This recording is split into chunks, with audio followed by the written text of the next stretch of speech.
Brought to you by TechnoSpark 20 series smartphones.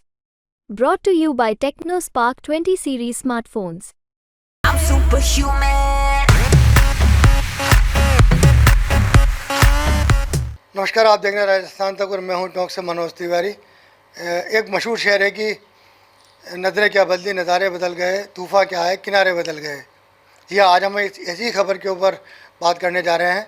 खबर का ताल्लुक़ है निवाई के पूर्व विधायक प्रशांत बैरवा और उनकी माता से। प्रशांत बैरवा की जो माता हैं आशा लता बैरवा, जो कि पूर्व सांसद द्वारका प्रसाद बैरवा की पत्नी हैं, उनको 1994 के अंदर 50 वर्ष के लिए लगभग 5 हेक्टेयर की एक लीज बहड़ गांव में आवंटित हुई, जो कि क्वार्ट्ज और सिलिका सैंड के खनन के लिए आवंटित हुई थी। वो लीज का पट्टा दिया गया, लगभग 5 हेक्टेयर का मामला था। देखिए, जब वो सत्ता में थे तो सब कुछ सामान्य चलता रहा। जब भाजपा सरकार बदली तो निगाहें बदल गईं, और निगाहें बदलने के साथ ही हम कहें तो प्रशांत बैरवा की परेशानी का दौर शुरू हो गया। प्रशांत बैरवा किसी परिचय के मोहताज नहीं है। कभी वो सचिन पायलट के ख़ास हुआ करते थे, लेकिन मानेसर घटनाक्रम के बाद उन्होंने अचानक पाला पलटा और पाला पलट के वो अशोक गहलोत जी के साथ शामिल हुए। उसके बाद उनकी सचिन पायलट से दूरियां बढ़ी। दूरियां बढ़ने के बाद ये दूरियां हम कहें तो चुनाव तक जारी रहीं, और जैसा कि सबको पता है कि उनको इस चुनाव के अंदर, विधानसभा चुनाव के अंदर हार का सामना करना पड़ा। गुर्जर लोग उनसे काफ़ी नाराज़ थे, ये बात आम चर्चा में थी। लेकिन अभी हम जिस खबर की बात कर रहे हैं, खबर है उनकी खान से जुड़ी हुई, उनकी माता की खान से जुड़ी हुई ये पूरी खबर है। तो उनकी जो खान थी, जनवरी माह के अंदर जब सत्ता पलट चुकी थी, भाजपा की सरकार आ चुकी थी, तो पुलिस व खनिज विभाग ने 6 डंपरों को सीज किया, जो कि उनकी खान से भरकर लाए जा रहे थे। पुलिस व खनिज विभाग का कहना था कि ड्राइवरों से जो पूछताछ हुई, उनका कहना था कि ये जो प्रशांत बैरवा जी की जो खान है, जो कि बहड़ में स्थित है, क्वार्ट्ज फैल्सीबार उसके अंदर मिनरल भरा हुआ था, वहाँ से लाई गई है। उसके बाद पुलिस ने अपनी कार्रवाई की, खनिज विभाग ने अपनी कार्रवाई की, और बरौनी थाने के अंदर ये मामला दर्ज हुआ। 4 FIR के अंदर बाकायदा निवाई के जो पूर्व विधायक थे प्रशांत बैरवा, उनका नाम दर्ज किया गया। उसके बाद से लगातार हम कहें तो सरकार की जो टेढ़ी निगाहें थी वो उस खान पर लगी रहीं। उसके बाद वहाँ लगातार जांच कराई गई, और जांच कराया तो इतना बड़ा मामला सामने आया है कि उनके ऊपर अवैध खनन करने के आरोप को सत्यापित करते हुए लगभग हम कहें तो 26 करोड़ रुपए का जुर्माना जो है वो लगाया गया है।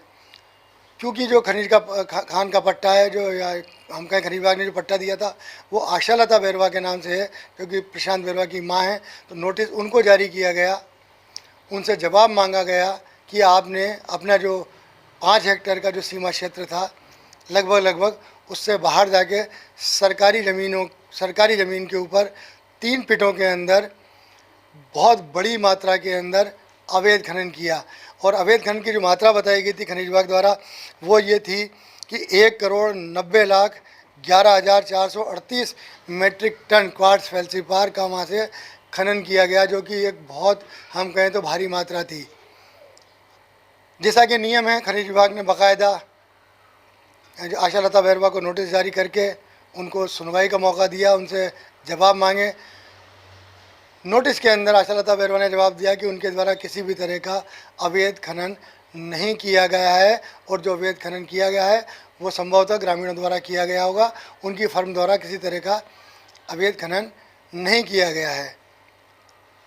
इस जवाब से खनिज विभाग संतुष्ट नहीं हुआ। उन्होंने बाकायदा भौतिक सत्यापन करवाया वहाँ पर। उसके बाद फिर उनको सुनवाई का मौका दिया गया, और अप्रैल के अंदर उनको 2 नोटिस जारी किए गए, जिसका जवाब भी उनके द्वारा दिए गए। लेकिन उसको उन्होंने जवाब को गलत मानते हुए खनिज विभाग ने हाल ही के अंदर कार्रवाई करते हुए उनके ऊपर 25,66,74,74,000 रुपये का जुर्माना लगाया है। हम आपको बता दें कि जब पहली बार 6 डंपर पकड़े गए थे, तब प्रशांत बैरवा ने कहा था कि ये पूरी कार्रवाई राजनीतिक द्वेषता के चलते की जा रही है। अभी जब हमने इस जो नोटिस था, जो भारी पेनल्टी का नोटिस था, इसमें ख़ास बात यह कि उनको 1 माह का समय भी दिया गया है कि वो 1 माह के अंदर ये राशि जमा करा के उसका चालान विभाग को सौंपें। तो इस पर जब हमने प्रशांत बैरवा से बात की तो प्रशांत बैरवा जी ने फिर ये कहा कि देखिए, पूरी कार्रवाई राजनीतिक विद्वेषता के चलते की जा रही है और जो नई भाजपा सरकार है वो हमसे बदला लेने पे तुली हुई है। अब ये मामला हो सकता है कि राजनीतिक विद्वेषता का उनका जो आरोप हो वो आरोप लगा रहे हैं, लेकिन जो सरकार ने जांच कराई है उस जांच में ये माना गया है कि बाकायदा 3 पिटों के अंदर भारी मात्रा के अंदर क्वार्ट्ज फेल्सीपार जो कीमती पत्थर है, जो कि कांच बनाने के और हम कहें तो टाइल्स बनाने के और अन्य जो सैनिटरी के जो सामान होते हैं उनके बनाने के काम में आता है, उसका भारी मात्रा में अवैध खनन किया गया है। अब फ़िलहाल 1 महीने का समय है, क्योंकि ये नोटिस जो है वो 15-16 तारीख को ही जारी हुआ है। अभी 1 महीने का उनका समय है। प्रशांत बैरवा ने जब हमसे बात की तो उन्होंने बताया कि वो इस जो खनिज विभाग ने जो पेनल्टी लगाई है इसके नोटिस को लेके अब न्यायालय की शरण लेंगे और जो न्यायालय फैसला करेगा वो उन्हें मंजूर होगा। तो फिलहाल हम ये कह सकते हैं कि प्रशांत बैरवा की माता की जो फर्म है आशालता बैरवा की, जो कि उनकी जो माइनिंग का काम है, ये जुर्माना वो जमा कराने नहीं जाएंगे और इसके लिए वो बाकायदा न्यायालय की शरण लेंगे। न्यायालय इस पर क्या फैसला करता है ये देखने वाली बात होगी। राजस्थान तक के लिए टोंक से मैं मनोज तिवारी।